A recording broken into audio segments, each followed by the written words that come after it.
Hello, ladies and gentlemen. Today is March 16th, 2023, and this is another edition of the MSP Initiative Live. Get some housekeeping out of the way, and then we'll jump into the good stuff. So, MSPinitiative.com. This and every other session we've ever recorded will be under sessions. By the way, check out the new website, nice and pretty. We have our Community Minds event coming up in Denver later on this year in August. We're bringing industry experts from around the sandbox to try and do more than PowerPoint you. I'm going to go into workshops and actually hope that you learn something, because we're going to get past you taking notes and actually do something. Our next block party is actually next week in the UK. Finally take our operation back overseas.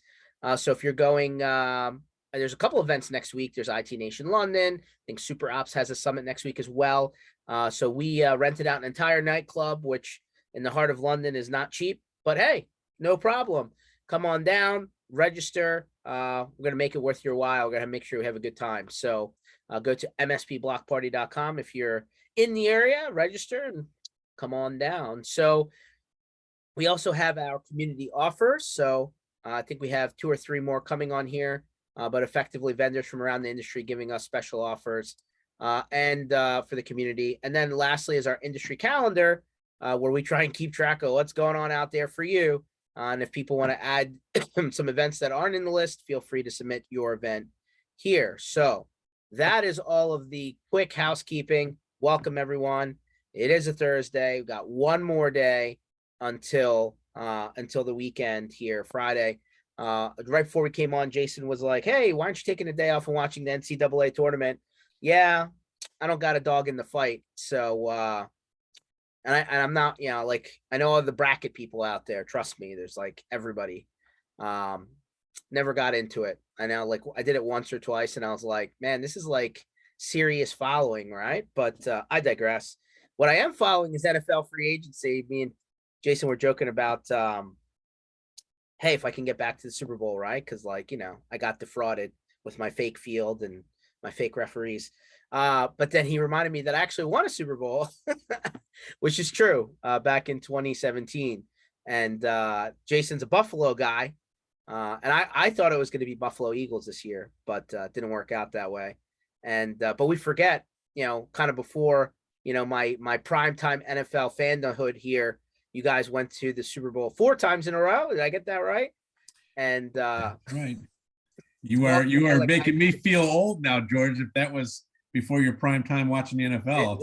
It was. But 4 years in a row, man, that has to sting. I would be crying, to be honest with you, if I couldn't walk away with one. But anyway, all I know is football field shouldn't have to cost $800,000. And if they do, I would think they would be good, not bad. But I digress. I'm not going to go down that road. You already know my feelings. If you follow me, pretty vocal about it. Just Google Sodgate. So anyway. You're not bitter. I just want to be clear. You're not bitter anymore. You're past this. You're thinking ahead to next year. Right. Sure. Yeah, I can tell. I can tell. It's a tough business. It really is. Anyway, so welcome to the show again, Jason Bystrak from D&H. Jason, I follow all the, I'm sure somebody from your team does too, right? The Discords and the Reddits and the LinkedIns and the Slacks and the, I don't know, Facebook groups. I mean, just a little bit everywhere. I guess we're like officially 1 year into Microsoft NCE.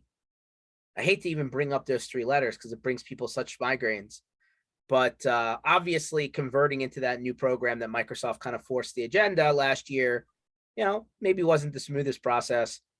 Hearing on the renewals, like the 1 year anniversary, maybe some problems. What are you seeing out there? That's a great question, George. And yeah, it's been almost exactly a year since NCE was introduced. We've spent a lot of time helping, thousands of MSPs really navigate that, right?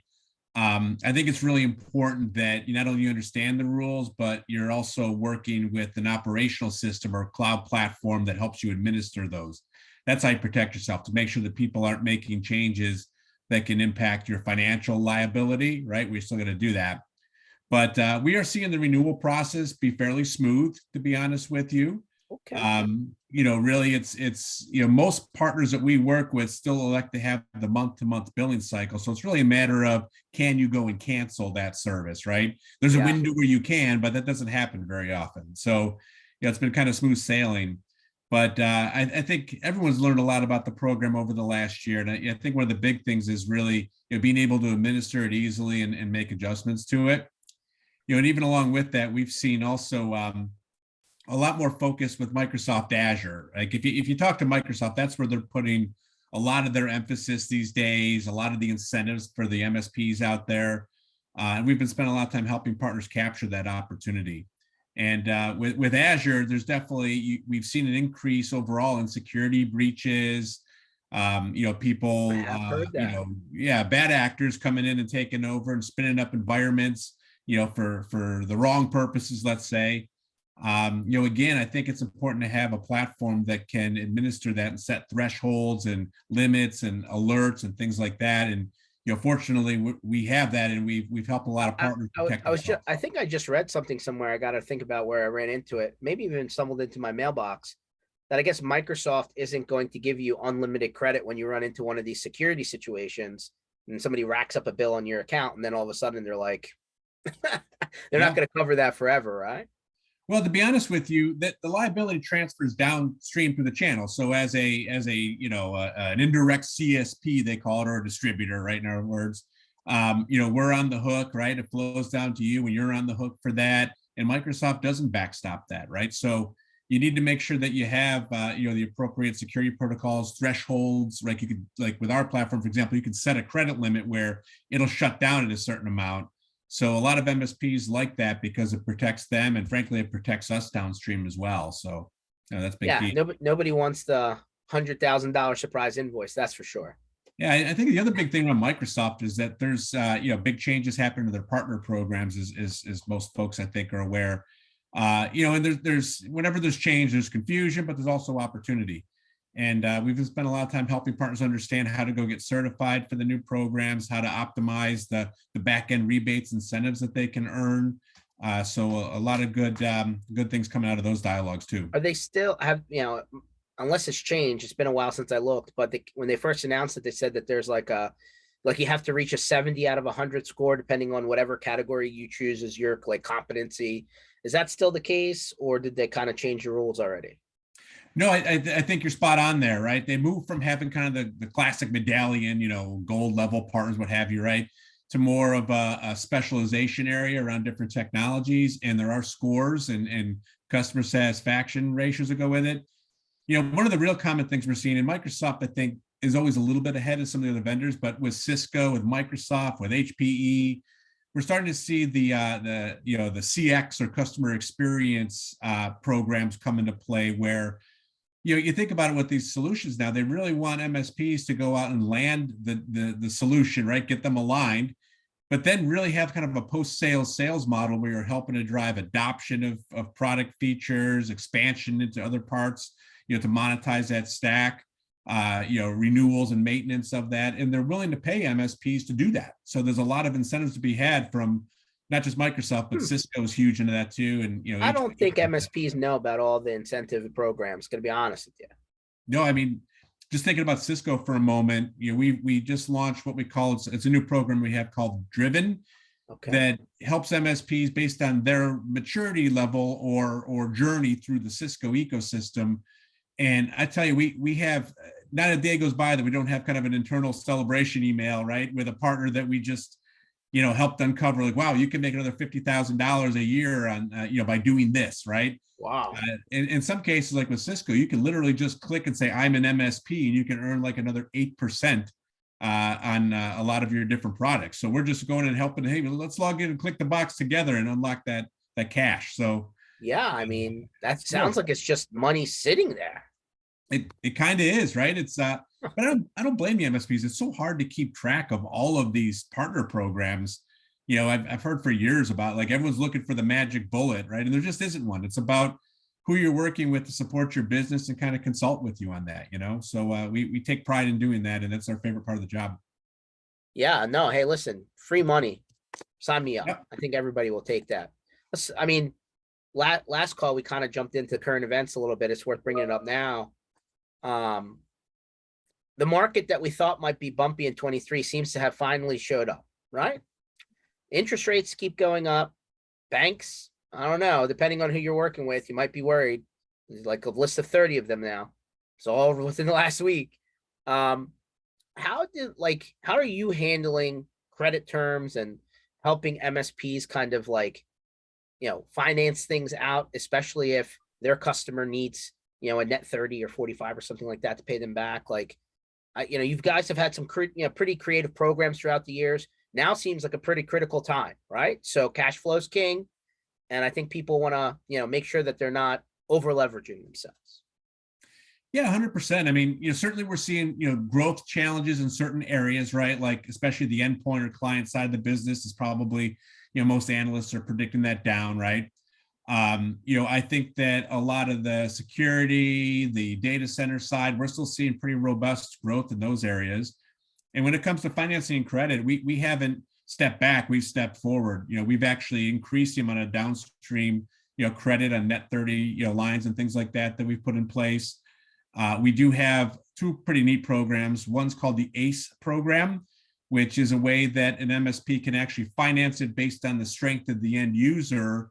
And we could do that deal a little bit separately and keep it off of their credit line, but still finance the whole deal for them. So it helps with that. That sounds good, because let's face it, as an MSP, I've seen fairly nimble MSP service larger customers that have way more buying power than they do.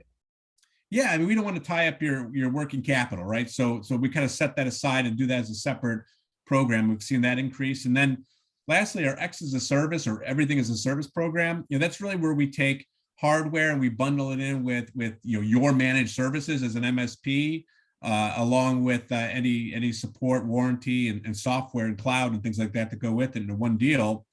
And we pay the MSP upfront for that deal and then finance it in a monthly payment model.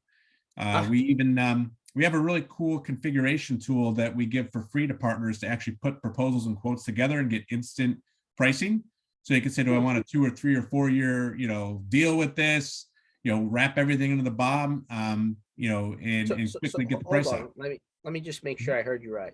So let's say the customer buys a bunch of gear and then you sell them a 3-year managed services agreement. You bake that into the quote, and then D&H is going to front the whole 3 years back to the MSP upfront in one shot. Yeah, that's one of the options. I mean, depends how you want to do it, but there's options to have your services financed up front. Certainly the hardware is one that most MSPs want to get paid for up front for the whole thing. Yeah. But we sit down and we have different flexible options based on how you want to do it. Sounds like it's a Swiss Army knife that could change the game, right? Because cash flow, again, is the hard part of this business. I would think that, depending on the business, they would probably, some people could benefit from getting all of that money up front and then managing it, kind of intelligently to make sure that it's there as time goes on. That's cool. I like that program a lot, actually. Yeah, we're seeing, I mean, a lot of the vendors, like especially in the client side of the business, is most prevalent, right? We can do it anywhere but client. So Lenovo, Microsoft Surface, and HPI, they actually have a custom version of that configuration and quoting tool that I just mentioned, that we give you to help put the bombs together. We can do it with any vendor, but those three are really stepping up and actually providing some special resources and incentives for partners that want to go that route. Have you seen the supply chain stuff's finally settled down? I know for a long time there was lead time on even simple things like monitors. Like, is that all pretty cleared up at this point? Yeah, not perfect, but much better. I think on the device side, monitors, things like that, we're seeing really well. There's still some backlog in some of the networking products that are out there, it seems. But that seems to be clearing up. We're not hearing it nearly as much as we did a year ago. That's good. I'm glad to hear that, because I still remember people that were waiting 6, 8, 9, 12 months. I remember one time somebody's like, yeah, I got a quote. And they told me it would be 14 months before we could see it. And I was like, wow, okay, that's great. Typically nowhere near that bad anymore. Yeah. That's good. That's good.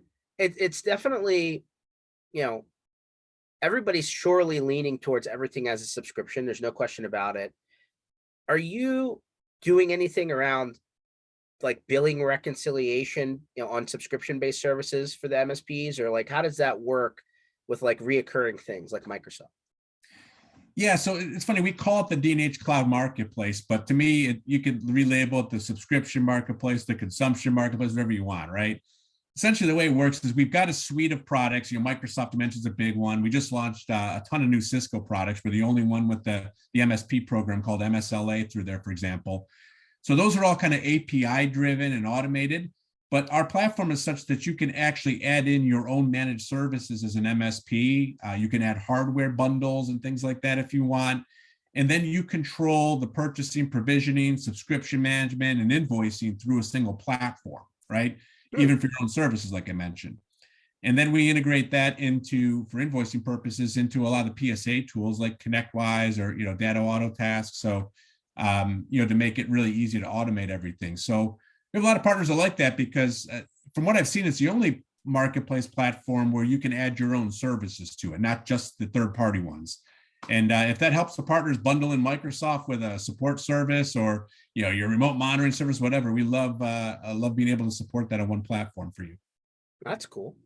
Is there any entry point to actually like get into that platform? Do you have to sign up? Is there a minimum? Like how does that work from a like model standpoint? Yeah, it's real simple. Basically we give you credentials. You just accept the master services agreement, it's called. It's pretty straightforward stuff. We don't see a lot of friction there. And then we give you credentials, and then you can set up your end customers. You can manage on their behalf, or you can even extend credentials downstream to them if you want them to self-manage.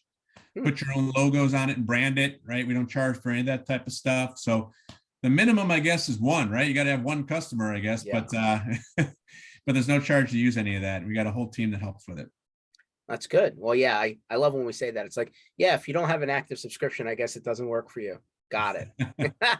You can still have it. It's just it's not going to do a lot for you, right? Yeah, no, totally get it. I don't, I know you guys work with, like cool tools out there like Nerdio. I think you guys work with, and a bunch of other tools. I know they just had a pretty cool conference down in Mexico a few weeks back.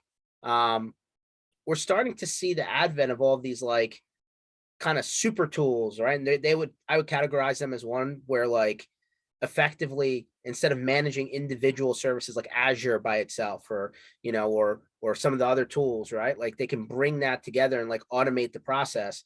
Are you seeing adoption of that type of stuff, or like are people still doing like one by one? Are they going on them by their own?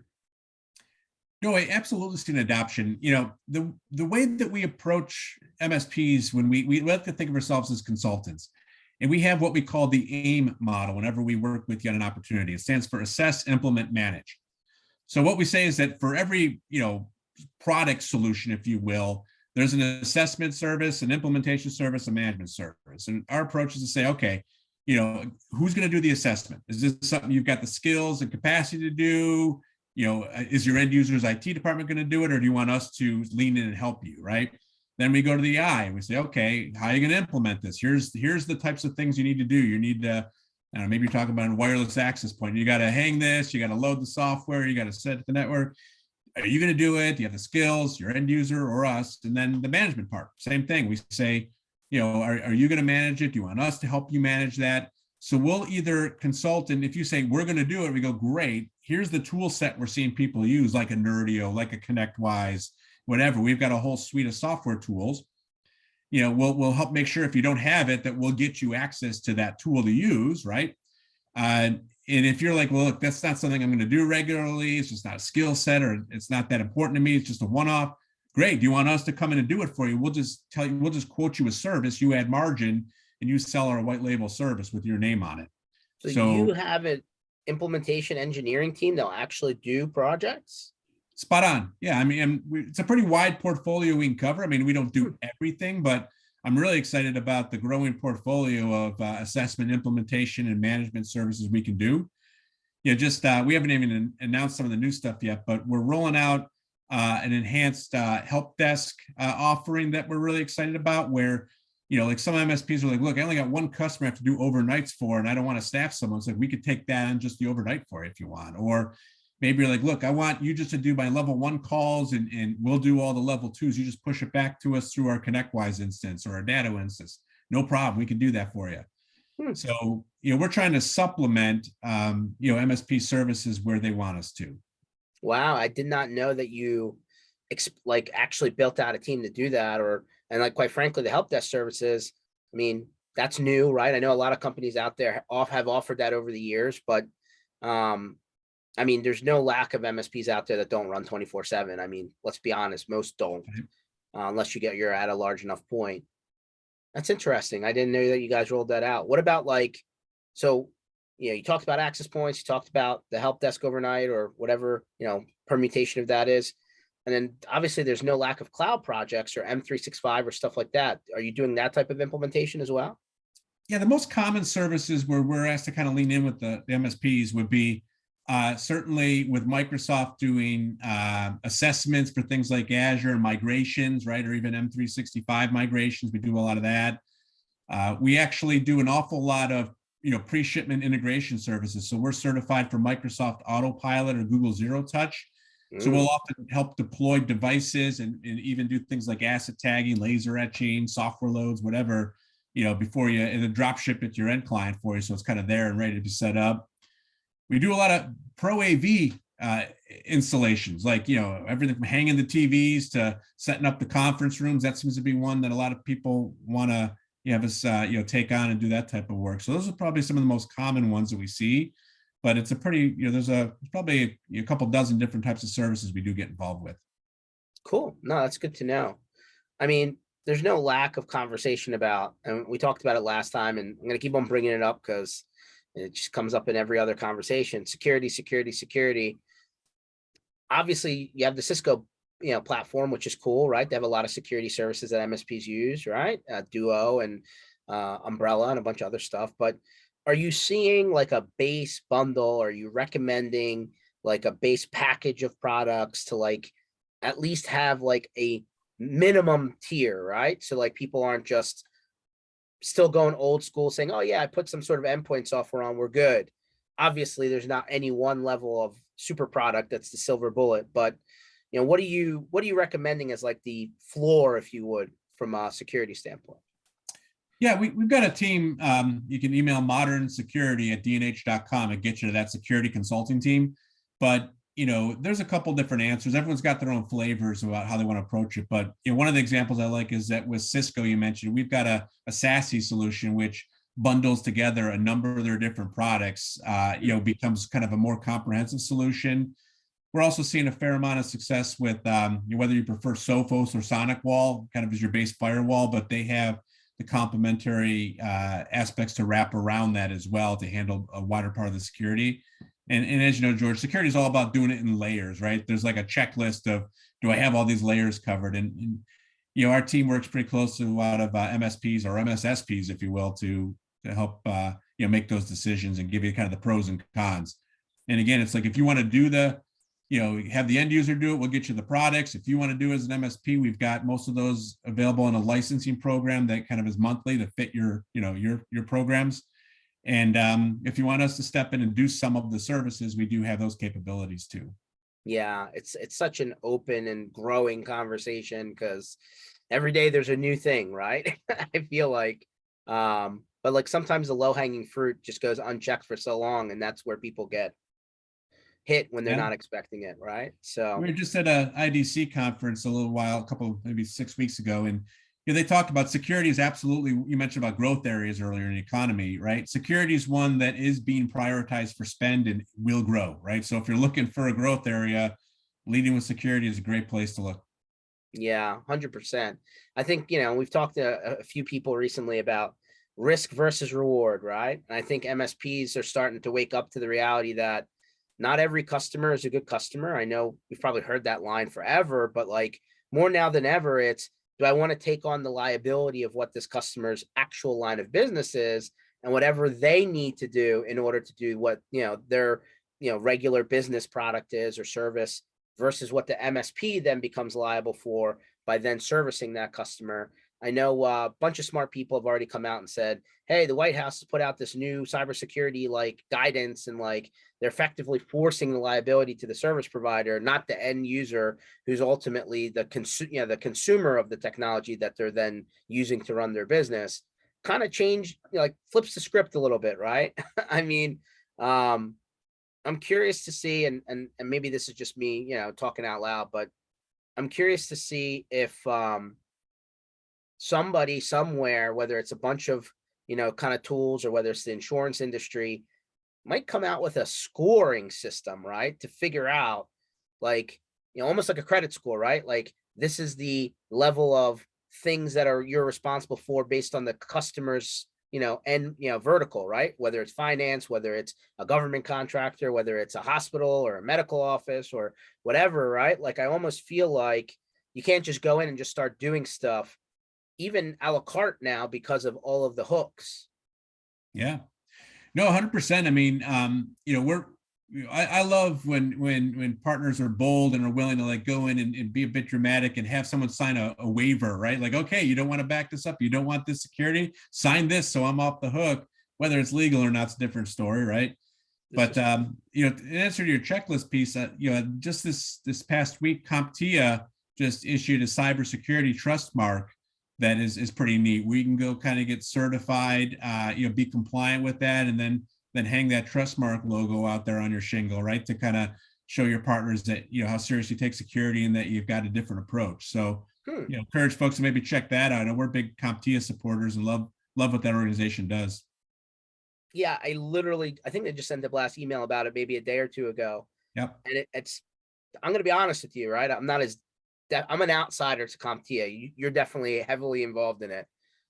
It's maybe one of the first things they've done in a long time that's like moving towards an outcome, right? Meaning, like, if their third party kind of cybersecurity program audit and process actually gets you this accreditation, right?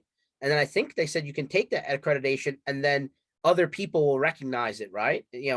Within the, whether it's insurance industry or audit, you can actually use it towards like a SOC 2 or other cybersecurity audits, because like that level of work you have to do for the trust mark goes towards that. I mean, it's actually something that's like a tangible thing, right? Yeah.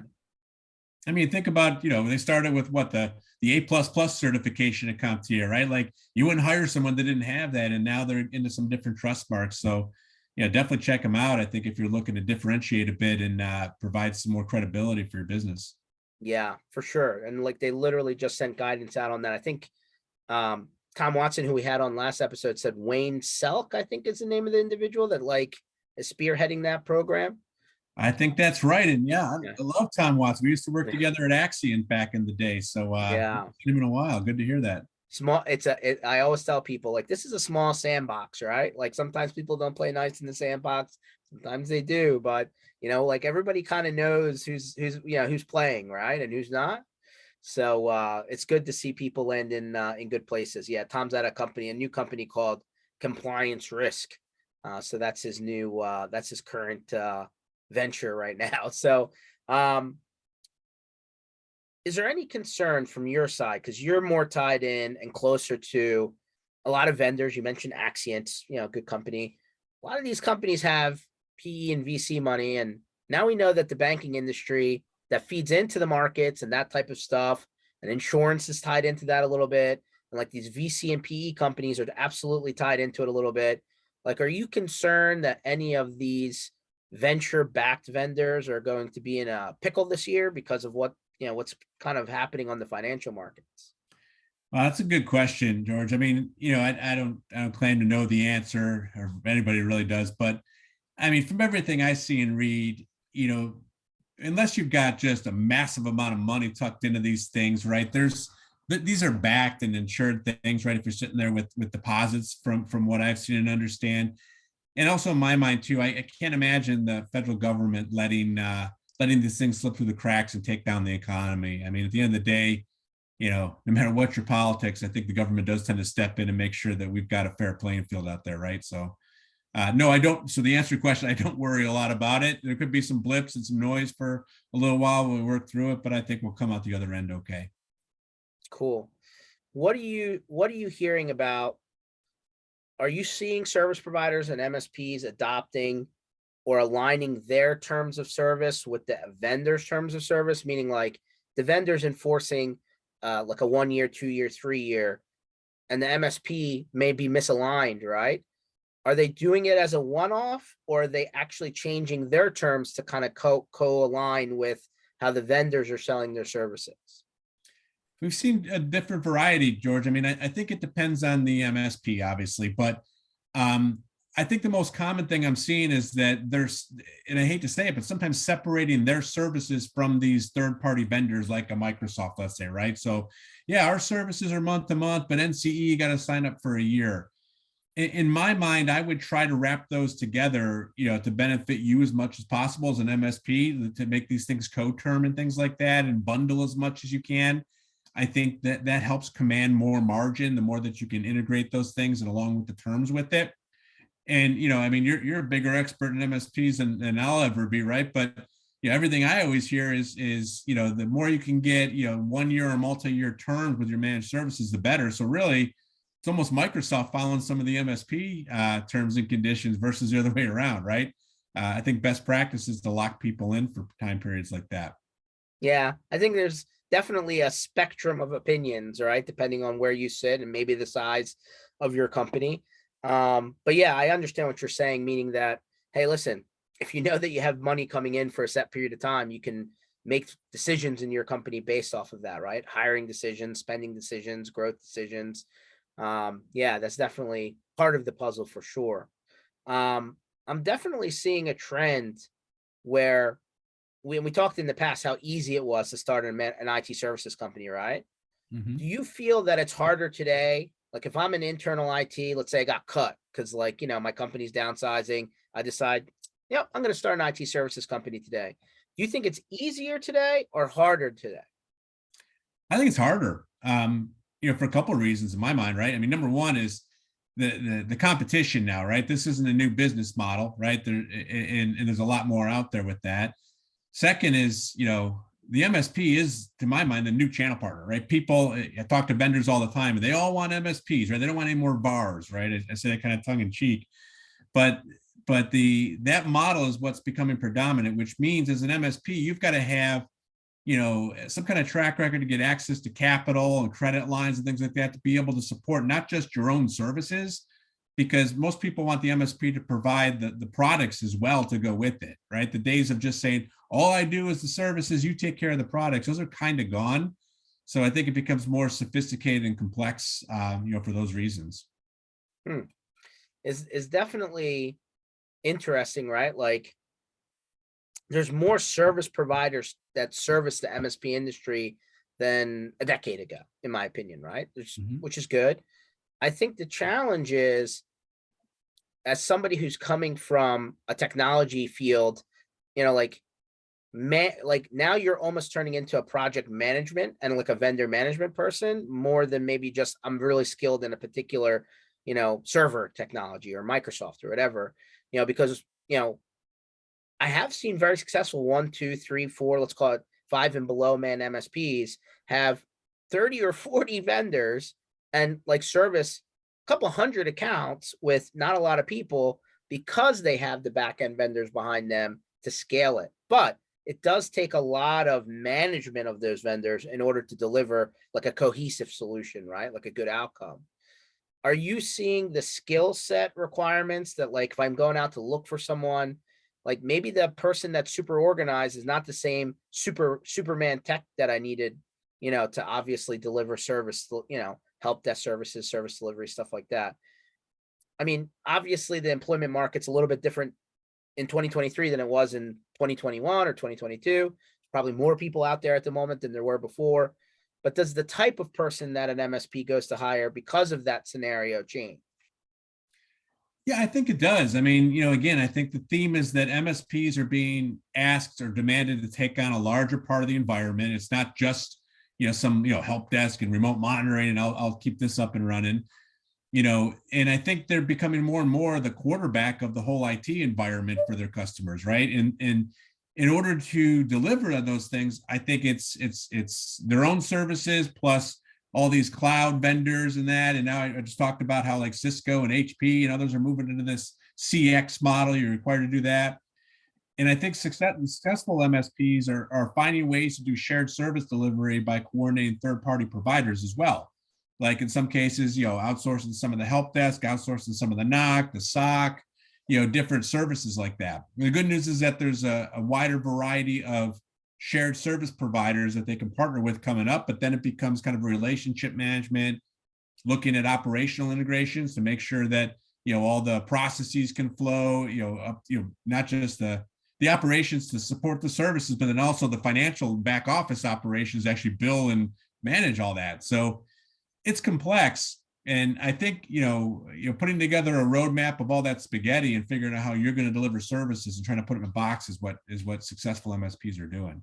Yeah, I agree. It sounds easy on the surface, but it's definitely some deep digging in a lot of these categories to make sure you have it right and to make sure you're not leaking oil. What I mean by that is you're buying services and then you're not properly billing or up to date on like the quantities and the usage. And then all of a sudden you turn out to be upside down on the whole thing. Well, selfishly as a distributor, right? Every couple of years we keep hearing how we're dead and we're going to go away. But, honestly, that's the role that we kind of play, is aggregating those, helping with those choices, right? We don't make a choice for you. We show you the options and you pick it out. But then also there's the ongoing role of being able to handle like the contracting, the operations, and really the cash flow, right? I mean, being able to aggregate and time that stuff so you get one invoice from a distributor, right? Mm-hmm. And then can re-invoice your customer properly. That might be the most basic and important role that we play in the MSP and cloud world like that. Yeah, I probably tend to agree because there's just a lot of vendors out there. And if you can't properly manage them at scale, then it almost becomes anti-growth. It's the best way to say it, because like it's just overwhelming at that point. Yeah, or you tie up resources trying to manage it yourself and cash to do it. I mean, think about it. Microsoft invoices you on the 5th, and then this vendor for your help desk on the 9th, and this one on the 12th. This one, you only get one invoice to your customer, so you're playing bank by doing floats. And sometimes you make out, sometimes you lose. So having somebody to put that all together and give you a single invoice is really important. 100%. So where do you see all of this going, right? Well, here's what I mean by that. We're constantly hearing about at the top end, like a VC or a PE coming into an MSP, making them like their, I guess they call it a platform company, and they start acquiring, right? And like that's happening at the top end. I think I met a guy a couple of events ago that said he handles M&A for his group. And he said there's about 25 MSPs in the US of that ilk, right? That are venture backed, have all the money, going out there with the bags and just, kind of roping people up. And then you still have vendors who have somehow turned into service providers. I don't know if that's a good thing. I don't know if that's a bad thing. Maybe they don't go down all the way to very small companies, but they're, maybe managing companies that, kind of on the edge, right, of what, SMB, means. And then ultimately, like, is the industry like consolidating to the point where 5 years from now, like I don't know, pick your number, 80 to 150,000 MSPs worldwide, go to half of that? I mean, do you see that happening, or is that grossly overestimated? It's probably overestimated a bit, in my opinion, but I think that you're definitely seeing a lot of M&A, right? I mean, at the end of the day, managed services becomes more and more profitable as you add scale, right? You add more customers onto standard processes, you make more money, right? So we're seeing an awful lot of companies kind of trying to buy up, 5, 10, 15, 20, smaller MSPs to form one big one. The good news is that when they have standardized platforms, like, they all run this PSA or they all run this cloud marketplace, they all, things like that make it a lot easier to then integrate those types of things. So we're seeing kind of these super MSPs pop up. When I look at the higher end, like you mentioned, some of the vendors kind of becoming service providers, I think a lot of them are either servicing enterprise or they're partnering and trying to deliver services through MSPs in that shared service model. So I don't see that as competitive as much. I think some of the super MSPs I mentioned might be a bit more competitive in that space. But the one thing I hear loud and clear every day is that nobody has the reach down to the SMB market, which is where everybody at the top's trying to get to. I mean, the community that you work with, George, and all the circles I run around with at CompTIA, ConnectWise, Data, whoever, all these events, right, that we get involved with as communities, they all kind of serve that SMB market, like call it sub 250 seat users. Mm-hmm. Nobody else can reach it like this community. So, that's worth hanging your hat on. No, it's good to know. And as much as we've seen like the Dells of the world say, "Hey, look at managed services," and I'm like, I don't know if I've ever run into anyone that said they had a really good experience doing that. But I digress. Doesn't mean they're not going to try, right? And for that matter, I feel like the telco companies and the internet providers have turned into security companies all of a sudden. I don't know exactly how that works, other than they took a connectivity product and bolted something on, and now like here in Philly, where Comcast is like headquartered, all of a sudden Comcast is like, oh, Security Edge, and I'm like, you're a cable company. What do you mean Security Edge? I'm not sure I follow. Well, there's probably clients that want to consume that way. They might be more upmarket, but they're basically saying, I don't want any help or support or ongoing, so I just want to buy something. Okay. I think the market's grown at a point where there's enough available market for everybody, right? And I think that, in my mind, the MSPs that we love to work with are the ones that are playing the consultant and solving business problems and, helping with business outcomes and things like that. I don't think, all due respect, Comcast is going to play in that game, right? Or some of the others that are out there. Yeah, I mean, they'll surely sell you something, and then Yeah. you might not hear from them again, but they'll sell it to you. Well, the market's still growing at what, 24% growth every year compound. I mean, so it's going up so big that if someone else wants to step in and grab a little piece, okay, maybe nobody on this call or this community is going to be $1 billion MSP, right? I mean, like we really had that expectation anyway. I mean, great, be a good, 5, 10, $50 million MSP and go kill it, right? You can make a lot of money and do a great job. 100%, I agree with that. Are you starting to see? I mean, I am, but I'm curious if you're seeing it. MSPs in different, even time zones, could be even in different countries, are like kind of, I'm not going to say merging, right? Like the entities are still separate, but they're kind of partnering with each other to deliver different services, maybe because they don't have all the complement in-house, right? I probably see that now more than ever. Do you see that being successful, or is that complicated? No, I definitely have seen more of that, right? And that's an area sometimes will be asked to come in and play that, they've got a single customer, maybe a small group that has multi-time zones or, covers a wider area and they need someone to help with that. Sometimes we partner them up with other MSPs, like, we're happy to go and play that role. I think as long as the terms and conditions are kind of agreed upon, ahead of time, right? I think those can be pretty successful. I think that's part of the reason what's also driving these, the larger regional MSPs that we talked about too, where they're kind of acquiring people, is to get that type of scale to do that. Yeah, for sure. And I think that's definitely part of the agenda. I think the problem with the the larger super MSPs is, as they're buying MSPs in specific markets, kind of lose the personalization of it, right? Like they try and centralize their services, and then all of a sudden it doesn't feel as, kind of home market anymore. Have you heard that? Agreed. I mean, I think again, it depends on, if you look, it starts with the end user, right? And they're the ones that decide what type of experience they want with an MSP. And some of them want someone that they, are side by side with, they can call their cell phone and work with that. And maybe you're not going to get that if you're working with a more regional or larger MSP like that, right? So I think it's important that in general, MSPs decide who they want to be, what type of experience they want to create for their customer, right? And try to stay to some extent within the box that they drew for themselves. And know that there's a market for it, right? Be differentiated, do something different and call that out and be proud of it. Yeah, no, I agree with that. That's actually pretty good advice. Curious, like moving forward, right? Do you see, do you imagine like a cloud only MSP, meaning like, hey, we're only delivering a subscription-based service, go buy your hardware from anywhere and just sign in? Like, is that a real picture, or is that just an idea that's not, really doesn't come together? Oh no, they're definitely already out there. There's people that have chosen that model, right? And there's a market for that, right? I think, I'm just spitballing here, but you're basically say, I'm going to compete on price and have a great, e-commerce experience, to be able to manage those subscriptions, right? You better be really good at that stuff if you're going to say it's kind of hands off.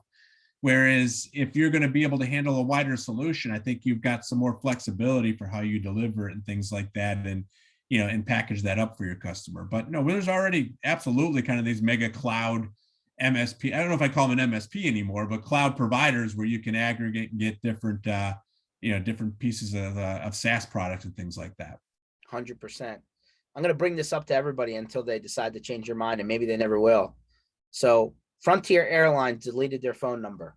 I'm probably not a Frontier guy. Who's your favorite airline? Delta, right? Or something like I'm a that. bit of a Southwest guy, actually, Okay. despite what happened over the holidays, but yeah. They say they're going to spend $1 billion. I don't know over what time period, but to fix their IT systems. Sounds good to me. Yeah. Obviously not if I was somebody that was stuck for a week, but I digress. I fly Southwest a fair bit myself. I just don't understand that model, right? I appreciate people want to, communicate on their own channels, but why delete the phone number? Usually people are calling if they actually have a legitimate problem and need to talk to someone. I mean, could you imagine an MSP doing that? Not in the world that I think we work in a lot, right? But I mean, I don't know about you, but even just in my personal life, you go to websites, look at some business, and half the time there's not phone numbers or addresses. Like I kind of want to know where somebody is too, right? I don't know why, but and you don't find that type of thing. So I'm not shocked that Frontier would do that. But again, I think you're choosing to create a customer experience that's different, and some customers will hate that, right? It sounds like you're not a big fan of it. I don't disagree with you. I want a phone number every once in a while. I got to call someone, right? So I think it's about the experience you want to create, but every decision has a consequence, a good thing, a bad thing that might come with it, right? You save some money, right? You don't have to staff that. The bad thing is you might lose some customers. Yeah, I don't know. Like not long after that, like within the same 30-day window, they announced like an unlimited monthly flight like program, right? Like a flat fee. I know they weren't the first one to come out with that, but like they pushed that out there, and I was like, huh, for $500 a month, I could do unlimited flights. Then I can't call them when there's a problem. So I don't know if I like that. Bruce popped in and said, try calling Google for help. There's jokes to be made somewhere. Yeah, I think you could put any vendor name in there you want, right? Yeah, Facebook, Google. Hey, all kidding aside, Bruce, I mean, that's why MSPs exist, right? Because the end client has the same challenge trying to call Google or Microsoft or Cisco or HP or pick your vendor, it doesn't matter. That's where you come in and you've got expertise and maybe some back channels into them when they need to get support that has to be provided by the vendor too. So maybe we want the big companies to delete their phone numbers so that nobody can get a hold of them and they have to call an MSP. That could be something. That's the 2023 strategy, George. We got to go champion this thing. I like that. All the vendors to get rid of phone numbers. Delete your phone number. Go to Google and so when you type in Google support phone number, nothing comes up. Exactly. No offense, but Microsoft support's not super either. I mean, even somebody who's like worked in the MSP trench, I call it.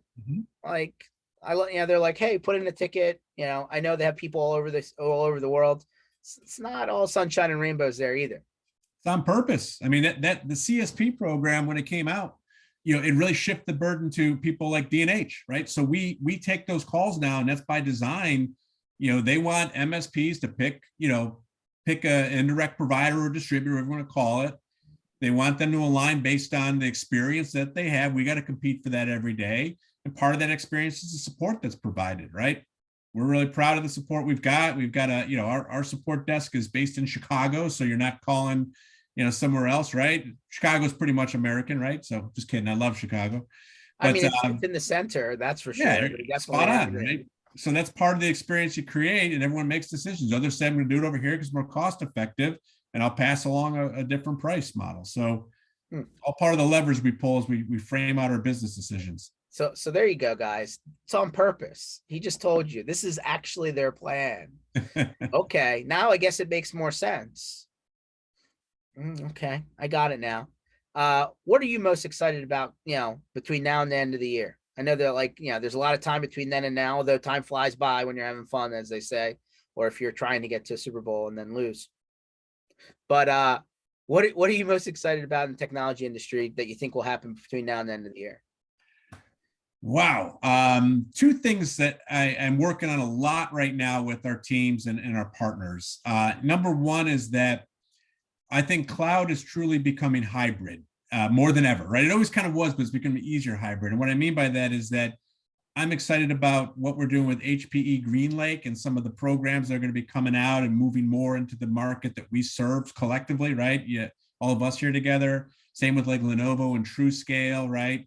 I think you're going to see some great solutions that complement, integrate with public cloud like Azure and AWS and even on-premise stuff. So stay tuned. Whether it's all this year, I don't know. It's a journey, but it's coming. And second, as we kind of touched on already, is the CX models. I think that if we as a channel can demonstrate value around helping to drive adoption, additional consumption, and better business outcomes through some of these products, the vendors will reward us. And they're already starting to shape up those types of models and programs. We're investing in people to help partners with their CX journey and planning process. And I'm seeing good MSPs start to do the same thing downstream. That's going to be a game changer in a couple of years from now, right? As more and more stuff is moved to consumption-based technology. No, that's two pretty cool areas, to be honest, right? Because, you put all your eggs in one cloud environment. Well, we already know what that looks like. Everybody has a problem at some point. So like kind of mesh your environment to fit you. And then, yeah, there's something to that other program that you mentioned. I just still don't think the majority of people out there in running service provider businesses have any clue how much money is in those programs. Really? Oh, it's huge. It's huge. It's almost like a bank account that you didn't even know about, right? You just stumbled upon it. You're like, oh, let me get the card to that one. It's going to get bigger, and it's going to become, and some vendors will make that a requirement in order to be certified at all and even sell their solutions. I mean, that's where it's going to go, not tomorrow, but over time, right? Over the next several years. So I think, having a plan around CX is really important for MSPs. Yeah, 100%. Jason, always interesting. Do you think the Bills, look, what's your outcome for the year? What's your prediction? Wow. Last year I was so much more optimistic. This year I feel like we've taken a little step back in the AFC when I look at Kansas City still being great, Cincinnati and some of the other AFC teams. And, even some of those rivals like Miami, San Diego, they're going to come on the upswing like that. So I don't know. What about the NFC, George? How are the Eagles going to be back in it? I feel like the NFC's weak. Aaron Rodgers went to the Jets. So you got another guy in your division, right? And then so you got the Niners, right? I think the Rams are still deflated. I think Seattle's still deflated. To the West, it's the Rams. In the North, right? I guess Detroit's the up and comer, right? But they still got some ways to go. The NFC East, well, we thought it was the worst division in football. It turned out not to be the case last year, but I think it's just, not as aggressive as the AFC. And then on the South side, I mean, Tom Brady's gone. Maybe. Does he come back? I don't know. I hope. Maybe he ends up in San Francisco. Who knows? But he's retired. And then the Saints pick up Derek Carr. Who knows how that experiment's going to work, but they surely paid him very well. And Carolina's rebuilding. So I feel like the AFC, all of a sudden they push all their chips in the NFL went into that conference. And then over here, it's not as hard. Every year there seems to be some kind of parity and some kind of surprises that pop up. So time will tell. Hopefully it's an exciting free agent period here. Yeah. Well, the Super Bowl is in Vegas this season. So that will be interesting. I think so. Vegas of all places. I can only imagine. Look to see you out on the road. I'm sure we're going to bump into each other. Curious to see how all of these programs flush out through the rest of the year at D&H. Where do people find out more about your department, your team, your program? Where do MSPs find more information about all things D&H? Well, dnh.com's got a lot. You can click on Modern Solutions to learn more. You can email modernsolutions@dnh.com or email me at jbystrak@dnh.com. Whatever floats your boat. I'll give you my phone number too, 716-908-3620. We are not Frontier Airlines. We absolutely will hand out phone numbers. We'll communicate based on the way you want to talk. How about that? By the way, I have a trend now. I've had several people on this podcast who are literally giving out their phone numbers. I was shocked. David Bellini, right? Who's down at CyberFox now. He's like, yeah, if you want to call me, here's my cell phone number. I was like, wow, this is crazy. So you're following the trends. I'm glad to hear it. I don't want to be the trend setter. I want to be the guy that's following the trend. So no, right on. Appreciate your time, Jason. Thanks everyone for watching this. By the way, if you didn't write down Jason's phone number, it was recorded and we're going to post that online on mspinitiative.com. And you can obviously see that this session and every other session we've ever done there. Keep coming back Tuesdays, Thursdays, 1:00 Eastern time. And trust me, there's parties coming. There's events coming. There's cool stuff coming for the community. It's actually the kind of stuff we like to do, right? In between the day job, planning that stuff. Although I'm bald, so maybe that'll tell you how hard it is. George, Good always a meeting. pleasure. Thank you so much for having me. Can't wait to do it again. We'll see you on the road. You got it, my friend. Have a good one. Take care. Bye. Bye.